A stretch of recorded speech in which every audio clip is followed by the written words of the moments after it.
My name, my name is Clancy Ibisland, and I'm an alcoholic. I'm going to tell you something that's going to startle you. Je fluent dansk. That's all I know. I thought it'd be a nice start. I come from a Norwegian background, so I know how to say "je" and but I had to find out fluent dansk from my hosts here. Thank you. But I'm glad to be here tonight, and I'm glad to be part of this AA meeting, and glad to be part of this weekend. And I wanted to come before you looking shaved and clean, but Scandinavian Airlines lost my bag. So as the week progresses, you're going to just see more and more.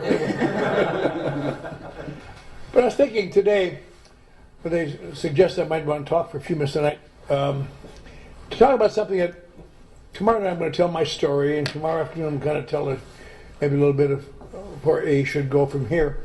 But I'll talk about something. I know we have some new people here tonight, and some people who are quite unfamiliar with AA, and a little bit of the chapter of AA history that I found always to be very fascinating. Most of you know that AA struggled very much in their first few years. They just couldn't get anywhere, and they were having a terrible time. And then a magazine or a magazine, the Saturday Evening Post, had a man who specialized in unveiling corruption. He had just finished writing a series of articles on the corrupt labor unions in Philadelphia. His next assignment was to wiggle your way into this thing called Alcoholics Anonymous and blow the whistle on them. And he got in there, and much to his surprise, they were what they said they were. They were honest and decent and outgoing and helping each other, and he hardly could believe it. So he wrote an article in this magazine called Saturday Evening Post in 1941, came out in March, that just transformed, the first time in the history there had ever been any knowledge of anything that really worked for alcoholics of our type. And they were just flooded with letters and flooded with people wanting help, and all over the country AA started chapters and chapters in every state, and just wonderful, just great. And it was exciting, and Bill Wilson, the founder, sat in New York and just beamed over all of this. And then in about a year or two, he started getting letters from these people in these groups saying, you know, our group is becoming extinct. No one comes to the meetings anymore. And we're having great fights in our group. And people are getting drunk over it. And little by little, AA was diminishing. They don't talk about it much, but AA was really shrinking badly and rapidly. And in an effort to try to hold AA together, he started this little thing called the Grapevine. Now it's a little magazine like this, but then it was a big tabloid-sized paper. He thought maybe some articles would help people. It didn't seem to help much at all. And in 1945, he was just about distraught because AA was on the way out. And a man sent in an article for the Grapevine from a place called North Carolina saying, Bill, you ought to see this. Maybe this will help you. And Bill read this article, and he found out something that he had never known, had never heard of. Just 100 years before that, there had been an 6 drunks got together in a bar in Baltimore, Maryland, and one of them was just out of jail. And he's telling his friends, you know, these people, the chaplain down there says they understand how I feel. They don't understand how I feel. None of them do. You 5 guys are the only guys that seem to know how I feel, and I know how you feel. They said, yeah, that's true. They said, but we're all drinking badly. Maybe you would help each other stop drinking. And so they drew up a little one-page constitution, and they all signed it, elected officers, president, vice president. Only one guy wasn't an officer. He must have felt bad. But they're going to take this vow to help each other stay sober. And you know, everybody laughing at these idiots. They can't keep themselves sober. They're going to keep each other sober. Ha, ha, ha, ha. And, but as time went along, they somehow stayed sober. Every time one felt like drinking, the other 5 would help them.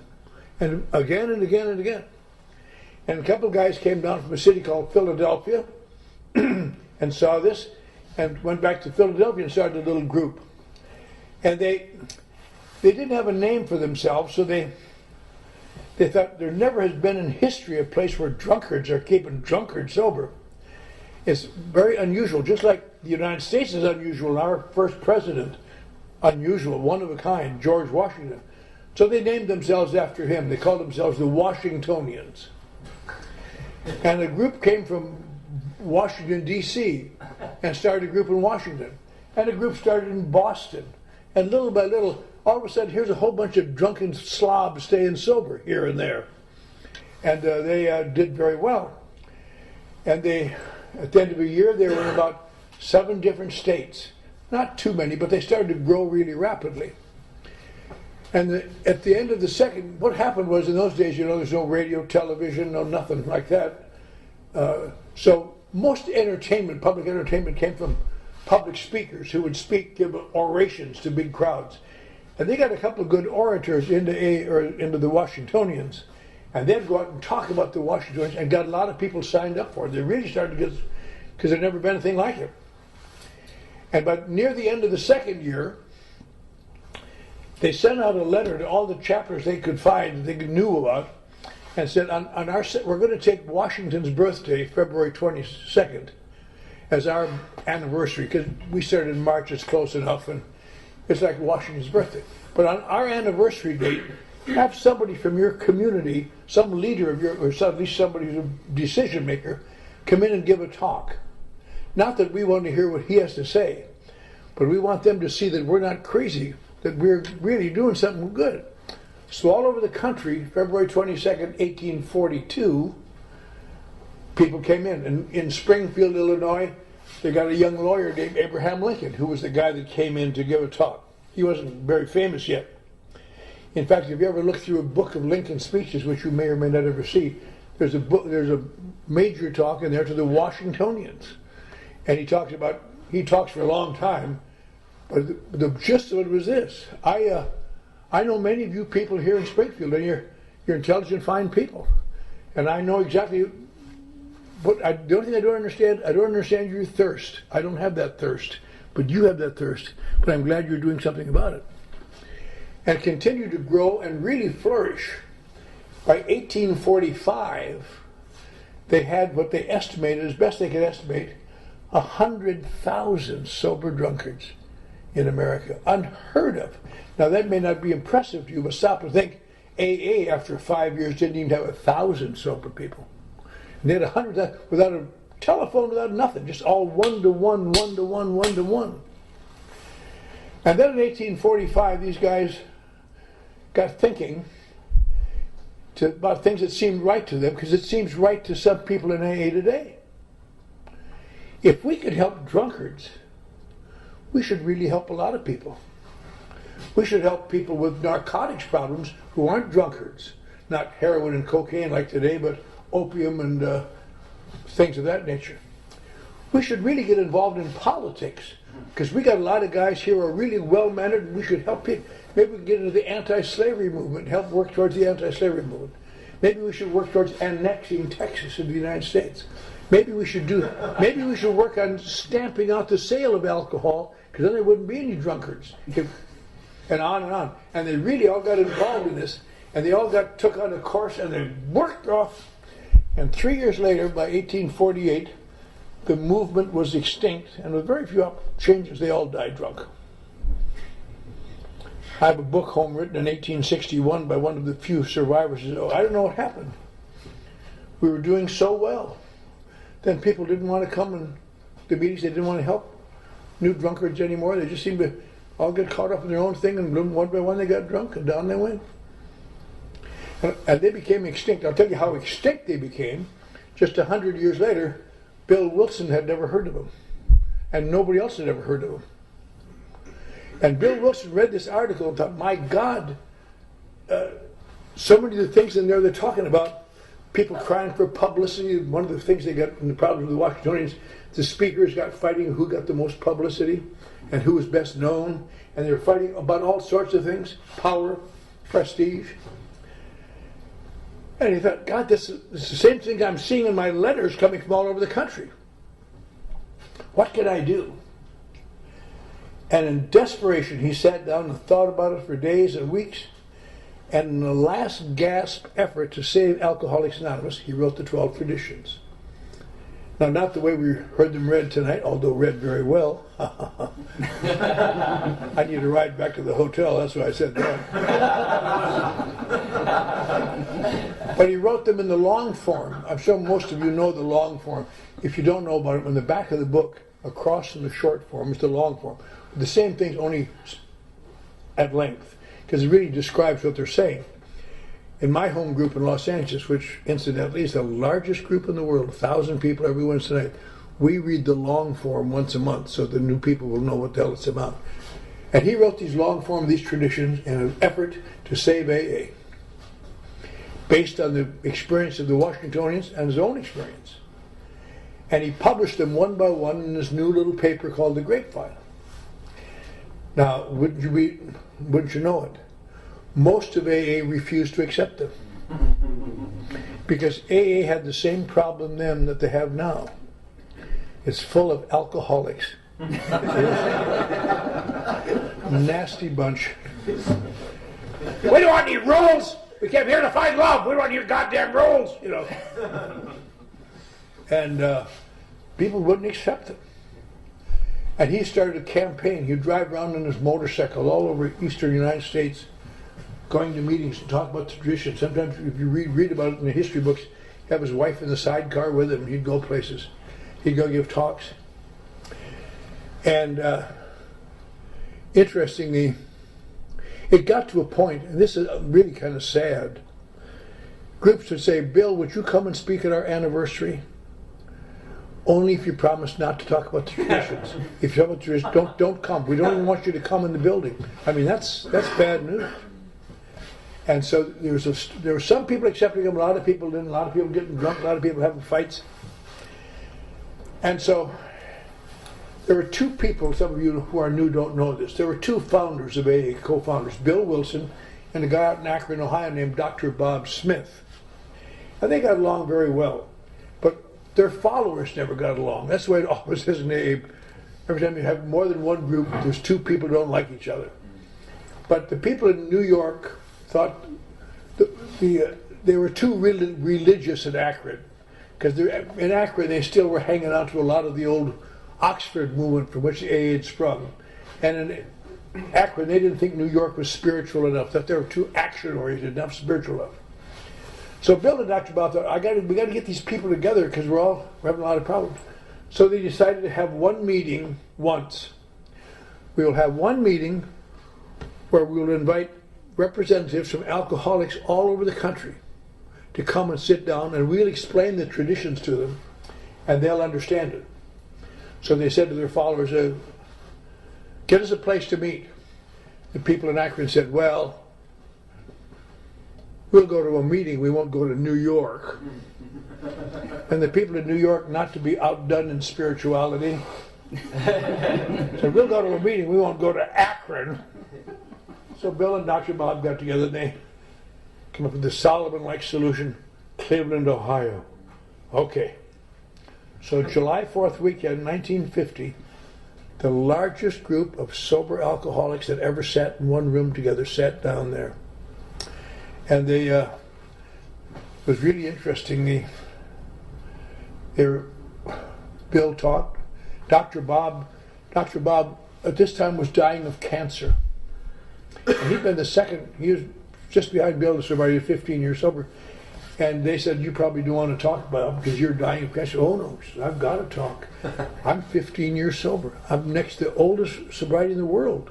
And I want these young people to know that it works. So that day, his son on one side, an old veteran on the other side, helped a tall, gaunt, sick, dying man to the podium. And it was possible to hear his talk on tapes. They have it written down in various places. But he started off just nothing very important. He said, I want to welcome you all to Cleveland. I hope you'll go back and tell the boys and girls in your home group that we're all doing the same thing. We all get out what we put into it, and we all work together, and we're on the same path. He said, as I look over this room, he said, I'm grateful that some small thing I did 15 years ago was of help to somebody. He said, I want to apologize for my health. I've been very sick. I'd hoped to be better by now, but I'm not. And then he said, but I want to call your attention to 2 or 3 things. And then he gave words that just echoed down the halls of history in Alcoholics Anonymous forever. Because they're just as true tonight in Denmark as they were that day in Cleveland, Ohio. Because he was a great AA, and he wanted so desperately to convey what he had found before he died. And he kind of boiled down to 3 things. He said, first, let us remember to keep our program simple. Let us not louse it all up with Freudian complexes, which may be of interest to the scientific mind, but has nothing to do with our work here. Our work here, when reduced to the last, consists of love and service. And we all know what love is, and we all know what service is. And secondly, he said, let us guard that erring member, the tongue, and try to treat one another with dignity. And that sounds kind of silly, but you know, everybody in this room knows how that is. When you're feeling good, we're all just loving and kind, but let somebody hurt our feelings or do something we think hurt us, and that tongue cuts and slashes and burns. And finally he said, none of us would be here today if someone hadn't taken the time to maybe explain things to us, to take us to a few meetings, to give us a pat on the back when we needed it. Let us never reach that stage of smug complacency when we are too busy to help our fellow alcoholic. He said, thank you, and sat down. Was dead shortly thereafter that. Great talk. And then the next day what they had, 6 young guys, very enthusiastic. They each took 2 traditions, and they tried to explain that these aren't rules, these are suggestions. We're trying to save AA. And you know, one of the things everybody says, we don't need any rules, how are you going to enforce them? There's no enforcement in the traditions. You can break every tradition in there, and we can. There's no punishment allowed. Some of us old-timers feel there should be AA police. Not necessarily for that, but in my hometown, unjustly of course, but I am known as something of an AA dictator. I tell newcomers what to do. You're going to go to this meeting, you're going to that. I'm not really that way at all. I just say, you're going to go to this meeting, I'll kill you. But what people don't realize is that it's impossible to be a dictator in AA without the absolute agreement of the dictatee. All he ever has to say is, screw you, and the dictatorship is over. That's where we should have AA police could come in the night and say, did you say screw you to your sponsor? Come with us back to the training camp for a few weeks. But they explained the purpose of AA, that these were things to save AA. And they accepted them that day, 1950. And they've been with us ever since. Unfortunately, over the years, they become just a part of our. A lot of people don't paying no attention. They don't think they are. They're just something to see if newcomers can read it and say anonymity. You know, what does it mean? But they are so important. But most of the things in there are not very difficult to accept, as we heard tonight. He wrote them in order that he thought they were important. He said the first one should be unity, and that certainly is true, because there's always conflicts in AA. If we all work in unity all the time, we're not going to achieve it, but we have to work towards it. And secondly, there was a feeling that he was going to try to become dictator of AA. So he said the only authority here is the group conscience. And then he got to the 3rd tradition, and the 3rd tradition has been under some fire. It has been and continues to be. It says the only requirement for membership is a desire to stop drinking. And so as a result of that, over the years we get some strange people who come to AA. They're not even alcoholics at all. But they sit here and say, I've got a desire to stop drinking. I belong here, you can't get me out. And it really puzzles a lot of people. How do you deal with those people? Someone who can come to the meeting smelling like booze week after week and talk and say, I've got a desire to stop drinking, screw you. And then you have to, the problem is this. In order to make the traditions a little more condensed. When they accepted them, they make one version of them in a condensed version. And so that's what we read. We read the short form of the traditions. The long form more fully explains it. Now, the third tradition says the only requirement for membership is a desire to stop drinking. It's kind of hard to deal with that. But if you look at the long form of the third tradition, it says we are here to help all those who suffer from alcoholism. Not a desire to stop drinking at all, but to help alcoholics of our type.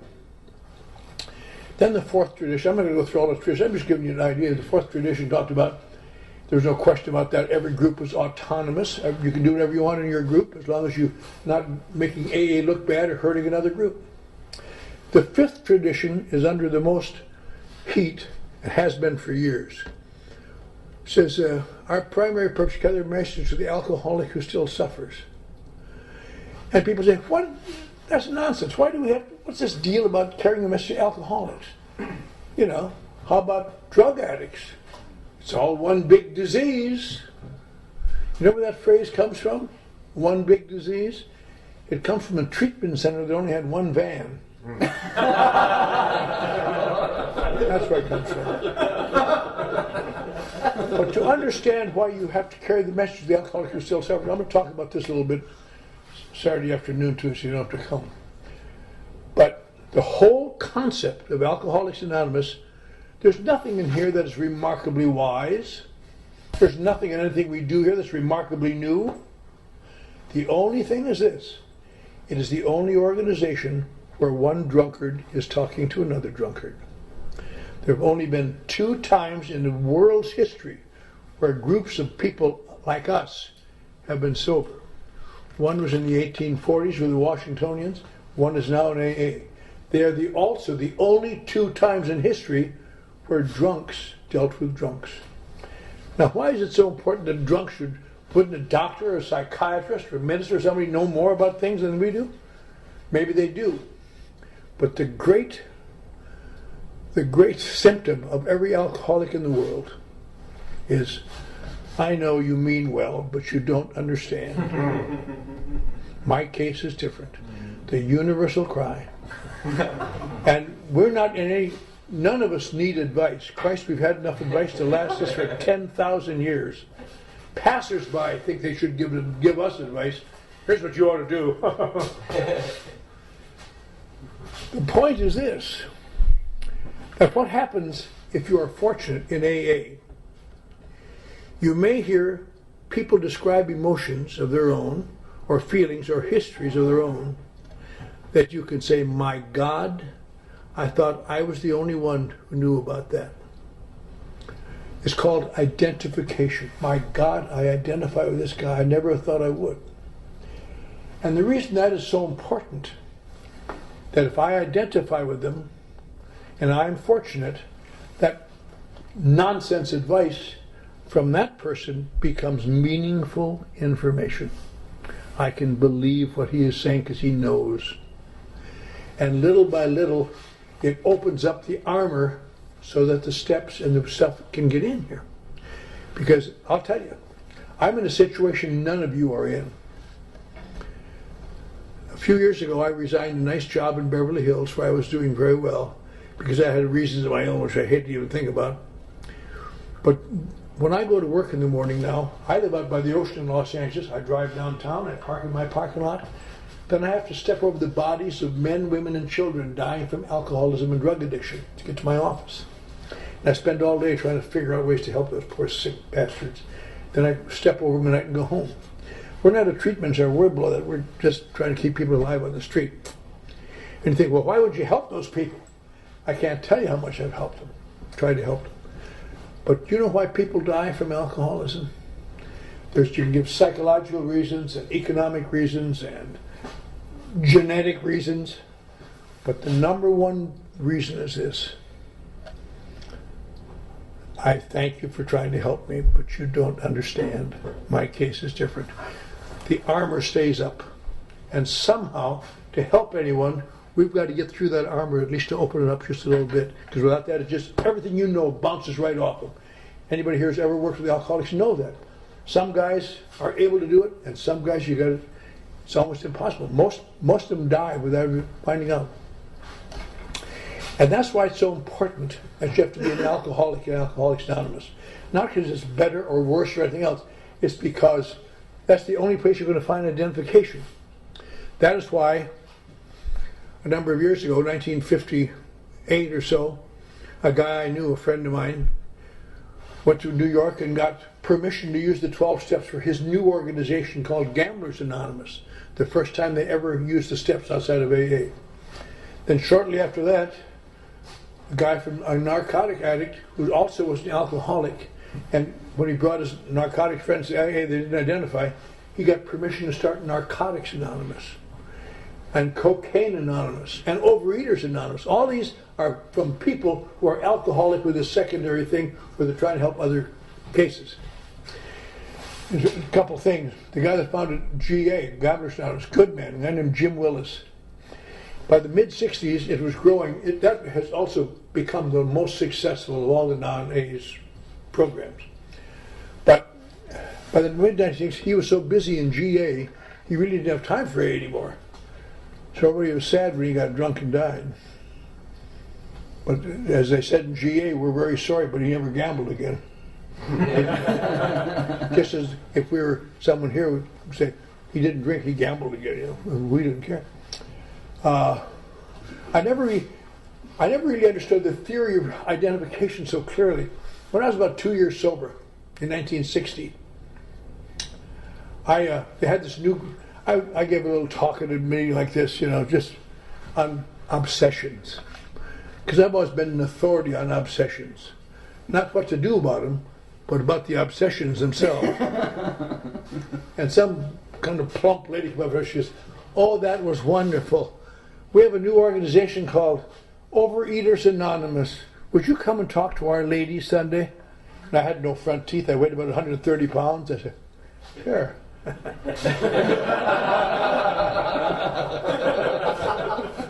Give them a treat.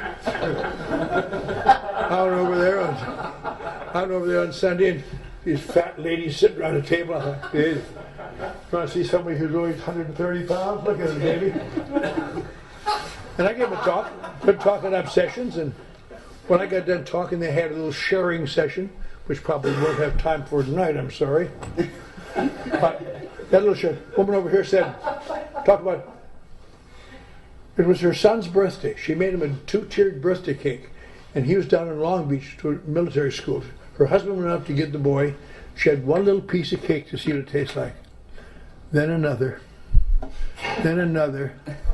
When I came back, the cake was gone. And I didn't say anything because I'm too nice a guy, but I thought, Jesus Christ. Just have a piece of cake and let it go with that. What's wrong with you? It's your kid's birthday. A woman over here talked about eating ice cream and sending out for more ice cream. I didn't say anything, I'm too nice a guy, but I thought, no wonder you're fat, eating that much ice cream. Oh, but the kiss of death was this one over here. She said she ate till she couldn't eat anymore, then put her fingers on the throat and vomited so she could eat some more. And I thought, Jesus, don't bother shaking hands with me after the meeting. I mean, I can see doing that for drinking, but not eating. I've done it for drinking a lot. Oh, the sun's still up.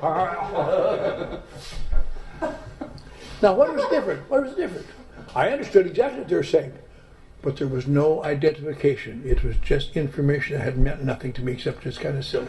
And that's the way we sound to people who don't understand the problem. They say they understand, but they don't. Because unless you're like us, unless alcohol does something special for you, they can't ever understand why you drink. Identification is so important. I have to find someone who will say, yes, and here's I bet you had these emotions. How did he know? And so the fifth tradition is rather important. And that's why in our groups we have to make sure that when people talk or involved, they can be an alcoholic and an addict, they can be an alcoholic and a gambler, they can be an alcoholic and twist baby chicken snacks for all we care. But you got to be an alcoholic. And then you got to recommend to them that they talk primarily about drinking, not about drugs. Not that there's anything wrong with drugs, but we're trying to help alcoholics identify. Now I got 3 daughters who are turning 16 this year in AA, and I got a grandson who's in AA. And I was telling him on the way over here, I got a great grandson who's 2 years old. He either is an alcoholic or he's the child of the devil. That's all I know. I hope he's an alcoholic. But so he can come in here. So we can come in here and hear people talk about their emotions and feelings and their what it used to be like, what happened, what it's like now. Not hear a bunch of psychological babble from some treatment center counselor, but to hear the only thing that has ever worked for alcoholics in the history of mankind. And most of the other traditions are pretty clear. And anonymity is the only one that really is. Some people today say, well, God, I mean, especially where I live, these movie actors say, I'm a movie actor. I'm an Alcoholics Anonymous. That's going to make people want to come in. Now, I'll tell you what happens. It's a funny thing. I've never seen anybody who breaks their anonymity who didn't have a problem afterwards. Remember, when I was new, 1958, a woman named Lillian Roth, famous singer in America, she wrote a book called I'll Cry Tomorrow. They made a movie of it with. And she wrote her book, I'm a member of Alcoholics Anonymous. They said, you really shouldn't do that, Lillian. Oh, no, I want to help this organization. And a couple years later, when she was laying face down drunk in her own puke in Palm Springs, I don't know what they thought about it then. I'm sure it didn't hurt AA, it killed her. John Barrymore, a very famous actor, his daughter wrote a book, I'll Cry Tomorrow. I mean, Too Much Too Soon. And she, about the same time, and she even made it even better. She'd been helped so much by AA that she could now have wine with dinner. She died in a holding cell in Malibu, choked on her own vomit, and on and on. And I've been watching this for years. Now, you might think the purpose of anonymity is to conceal you so people won't know. Maybe it was in 1935 or someplace, or 45, but that is what it is now. The last letter Bill Wilson ever wrote before he died was dealing with anonymity. How important, what a spiritual concept. There we submerge our egos into the ultimate good. Now, what anonymity means, it doesn't, now, because of the nature of my work, I'm on television a lot. And I've had articles written about me in the newspapers and Reader's Digest, other things. And I tell them I'm a recovered alcoholic. And people say, you broke your anonymity. No, I didn't. I am a recovered alcoholic, as far as they know. I'm not recovered, really, I'm recovering, but they don't know that. What I cannot do is mention AA. I can say I'm a recovered alcoholic, I mean, it was kind of simple. But once I ever mention AA, you must never see my face or know my name. Because I must submerge my ego into this ultimate thing. And it is a very difficult thing because I don't know why breaking your anonymity should be so harmful, except my concept is this, and I've talked to a lot of people about this. In fact, once upon a time I may be the only person in this room who sat and talked to Bill Wilson for 45 minutes when I was a young guy. Wish I could remember what he said. But the gist of the conversation was, when you break your anonymity, you are now going to help AA. You have reversed the roles. AA is no longer helping me, I'm not helping the little people in AA. And that's the beginning of the end. Because there's nothing over you now, just you and you and you. And the spiritual concept of anonymity is such a vital thing, and it's a difficult, it's a very, interesting. Bill Wilson, who had a great ego he had to continually fight. In the 1950s, AA, Alcoholics Anonymous, won the Alaska Award as the most significant health progress of the year. And Time magazine was going to put Bill Wilson on the cover. And he turned it down, had to just kill him, because God, but I understand that too. I'm the same way. I like. We said, can we shoot you from the back? He said, no, I'll still be noticeable. Not me. But that's a perfect example of what you have to do. You have to submerge your ego here. So really the traditions are really very important. People who don't follow the traditions and groups that don't follow the traditions go down the toilet. I've watched them again and again and again. As long as you're maintaining AA and helping people, you'll survive, and when you don't, you gradually die and wither and die. So all you have to remember here is that, we are here to help alcoholics, and that we are help alcoholics by identification. So we have to be alcoholics and talk about drinking primarily. And we must maintain our anonymity. All the rest of the traditions, there's other traditions that are really debatable. But these traditions have been around so long, and so many people have never have any idea what the hell they're all about. Ever. And so these are things we've got to remember if we're going to keep AA successful and complete, and our lives continue to regrow. Thank you.